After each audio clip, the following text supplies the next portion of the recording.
Salut à toi mon jeune dragon. Aujourd'hui, je vais te présenter mon gros projet de jeu vidéo de l'année. Un jeu que je compte sortir sur Steam. Et crois-moi, celui-là, il est ambitieux. Bon, comme pour chaque projet sérieux, je commence par rédiger mon GDD. Et là, accroche-toi, 62 pages. Oui, tu m'as bien entendu, mon GDD fait 62 pages. Dedans, on retrouve la one page, avec la vision globale du jeu, la boucle du gameplay, le système économique, les mécaniqueurs, le tableau des challenges et plein d'autres détails qui se situent à l'intérieur de mon GDD, mon jeune dragon. Et rien que ça m'a pris environ 2 semaines de travail. Et oui, ça m'a pris beaucoup de temps pour tout mettre en forme, etc., etc. Mais je ne t'ai même pas encore expliqué les règles du jeu. Ce sera un jeu RPG/aventure avec une petite touche de roguelite. Le concept est simple, mais efficace. Tu dois défendre ton village tout en explorant la map pour trouver les donjons où se cachent les boss. Et il y aura aussi un système de jour-nuit avec 2 modes, donc un mode détente où le joueur aura le temps de faire ses petits trucs et un mode assaut où pendant le mode assaut des monstres sont invoqués et attaqueront le village. Donc le joueur devra jongler entre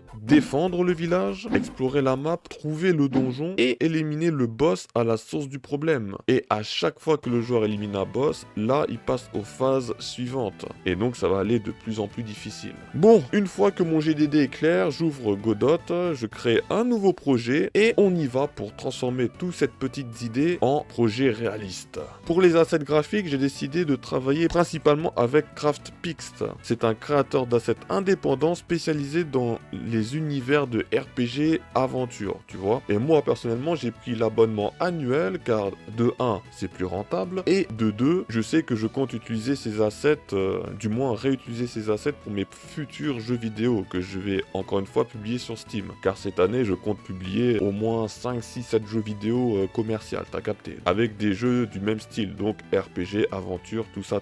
Puis pour les effets sonores, j'ai utilisé Open Game Art et quelques ressources sur Game Maker.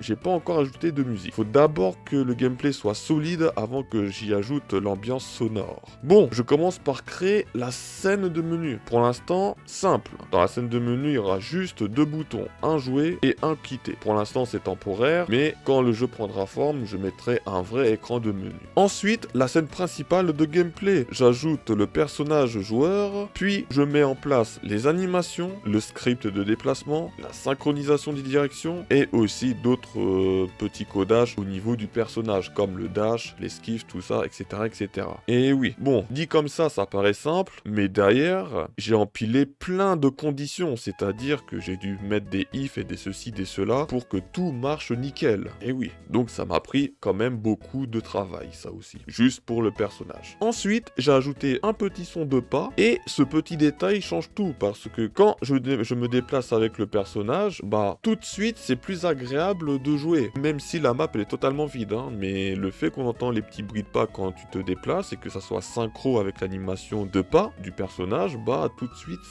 c'est mieux, c'est plus fun, tu vois, et ça c'est cool. Ensuite, j'implémente les animations d'attaque, le dash, comme j'ai dit tout à l'heure, puis une fois que c'est fait, j'adapte mon code aux 2 autres personnages, car au total il y aura 3 personnages jouables qui vont être sélectionnés aléatoirement à chaque fois que le personnage meurt. Bon, maintenant au niveau du mapping, le jeu se déroule dans un univers désertique. Je commence donc par poser les sables, les remparts, et à l'intérieur des remparts, il y aura un forgeron, une boutique d'armes et d'armures, une boutique d'items et un alchimiste pour craft des items rares. Et au centre, je vais mettre une statue qui va me servir de point de sauvegarde et de point de spawn. Et à côté de cette statue, il y aura un coffre. Et dans ce coffre, on peut stocker des objets pour éviter de tout perdre quand le personnage meurt. Car oui, si ton personnage meurt, ces nouveaux personnages, tu retombes au niveau 1, donc comme j'ai dit tout à l'heure. En plus de ça, tous les équipements que le personnage a sur lui, bah tu le perds totalement. Sauf si tu le stockes dans le coffre que j'ai mis à côté de la statue. Du coup, c'est très stratégique.